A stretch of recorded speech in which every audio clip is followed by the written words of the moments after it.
வணக்கம் மக்களே, welcome to recap. இன்னைக்கு நம்ம மார்ச் 1ல இருந்து மார்ச் 7 வரைக்கும் இந்தியால நடந்த இம்பார்ட்டன்ட் நியூஸ் அண்ட் அப்டேட்ஸ் பார்க்கலாம். நிறைய இன்ட்ரெஸ்டிங் அண்ட் அன்னோன் அப்டேட்ஸ் எல்லாம் இருக்கு. சோ வீடியோ ஸ்கிப் பண்ணாம பாருங்க. ஃபர்ஸ்ட் நியூஸ் நம்ம இந்தியாவோட பேக் போர்ட்ல இருந்து ஆரம்பிப்போம். விவசாயிகளுக்கு ஒரு நல்ல விஷயம். மார்ச் 1 யூனியன் கவர்மெண்ட் 2 முக்கியமான சட்டங்கள் கொண்டு வந்திருக்காங்க. அதுதான் நியூ சீட் ஆக்ட் 2026 மற்றும் ரிவைஸ்டு பெஸ்டிசைட் ஆக்ட் 2026. இது எதுக்காகன்னு கேட்டீங்கன்னா, மார்க்கெட்ல வர ஸ்பியூரியஸ் ஆர் ஃபேக் விதைகள் தடுக்கதான். எல்லா விதை பாக்கெட்லயும் QR கோட் இருக்கும். அது ஸ்கேன் பண்ணா அந்த விதை எங்க தயாரிச்சாங்க, யார் சப்ளை பண்ணாங்கன்னு எல்லாத்தையும் விவசாயிகள் தெரிஞ்சுக்கலாம். ஒருவேளை யாராவது தப்பான விதை வித்தாங்கன்னா அவங்களுக்கு 30 லட்சம் ரூபாய் வரை ஃபைன் போறதுன்னு டிசைட் பண்ணிருக்காங்க. இதனால விவசாயிகள் ஏமாத்தப்படும் தடுக்கலாம்னு சென்ட்ரல் கவர்மெண்ட் சொல்லியிருக்காங்க. அடுத்த நியூஸ், நம்ம பிரைம் மினிஸ்டர் நரேந்திர மோடி அவர்கள் சண்டே தமிழ்நாடு மற்றும் புதுச்சேரிக்கு விசிட் பண்ணியிருந்தாரு. அங்க 7100 கோடி ரூபாய் மதிப்புள்ள திட்டங்கள் தொடங்கி வச்சிருக்காரு. இதுல முக்கியமான விஷயம் என்னன்னா, NH 332A Marakkanam to Puducherry ரோட 4 லைன் ரோடா மாத்துறதுதான் திட்டம். NH 87 Paramakudi to Ramanathapuram road. இதனால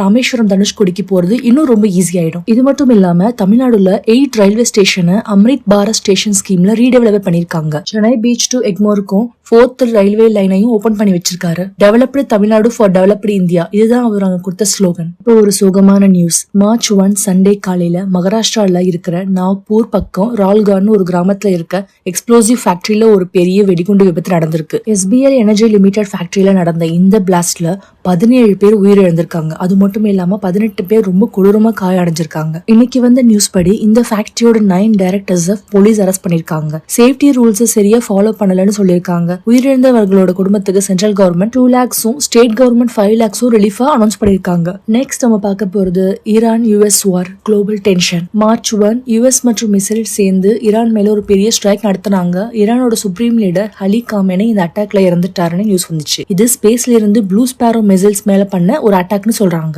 ஈரானும் சும்மா இல்ல, US பேசஸ் மேல மிசைல்ஸ் விட்டு அட்டாக் பண்ணிட்டு இருக்காங்க. மார்ச் 4ல ஒரு US சப்மரீன் ஈரானோட இரிஸ் தெனா ஷிப்பை ஸ்ரீலங்கா கடல்ல முக்கிடுச்சு. ட்ரம்ப் வேற அன்கண்டிஷனல் சரண்டர் பண்ணணும்னு வார்ன் பண்ணிருக்காரு. சிச்சுவேஷன் ரொம்பவே டைட்டா இருக்கு. இப்போ இந்த வார் நடந்துட்டு இருக்கும்போது இந்தியா ஒரு போல்டு மூவ் எடுத்திருக்காங்க. ஈரானோட இரிஸ் லாவான் ஷிப்பை கொச்சி போர்ட்ல டோக் பண்ண பர்மிஷன் கொடுத்திருக்காங்க. ஹியூமானிட்டரியன் ரீசன்காக நம்ம எக்ஸ்டர்னல் அஃபேர்ஸ் மினிஸ்டர் ஜெய்சங்கர் இதை ஜஸ்டிஃபை பண்ணிருக்காரு. இந்த வார்னால ஆயில் பிரைஸும் ஏறிடுச்சு. அண்ட் மார்ச் 7 டொமஸ்டிக் பர்பஸ்க்கு யூஸ் பண்ற LPG கேஸ் சிலிண்டர் பிரைஸ் 60 ரூபீஸும், கமர்ஷியலுக்கு யூஸ் பண்ற சிலிண்டர் பிரைஸ் 114.5 ரூபீஸ்க்கும் ஏத்திட்டாங்க. நெக்ஸ்ட் நம்ம பார்க்க போறது நேஷனல் ஹைலைட்ஸ். ஃபர்ஸ்ட் நம்ம பார்க்க போறது Delhi LG update. Former diplomat Taranjit Singh சந்துவை டெல்லியோட புது லெப்டினன்ட் கவர்னரா பிரசிடென்ட் அப்பாயிண்ட் பண்ணிருக்காங்க. நெக்ஸ்ட் UPSC 2025 ரிசல்ட்ஸ் வந்துருச்சு. மொத்தம் 958 கேண்டிடேட் செலக்ட் ஆகியிருக்காங்க. புது ஆபீசர்ஸ்க்கு ஒரு பெரிய சல்யூட். அண்ட் ஃபைனலா ரிச் லிஸ்ட் ஆஃப் இந்தியா. இந்தியால இப்போ 308 பில்லியனர்ஸ் இருக்காங்க. உலகத்திலே பில்லியனரி கவுண்ட்ல இந்தியா 3rd பிளேஸ் வந்திருக்கு. அதுல முகேஷ் அம்பானி தான் ஏஷியால ரிச்சஸ்ட் பர்சன். அண்ட் ஃபைனலி நம்ம ரீகேப்போட கடைசி செக்மெண்ட் ஆன ஸ்போர்ட்ஸ் அண்ட் டெக்கு வந்துட்டோம். இன்னைக்கு சண்டே ஒரு பிக் டே.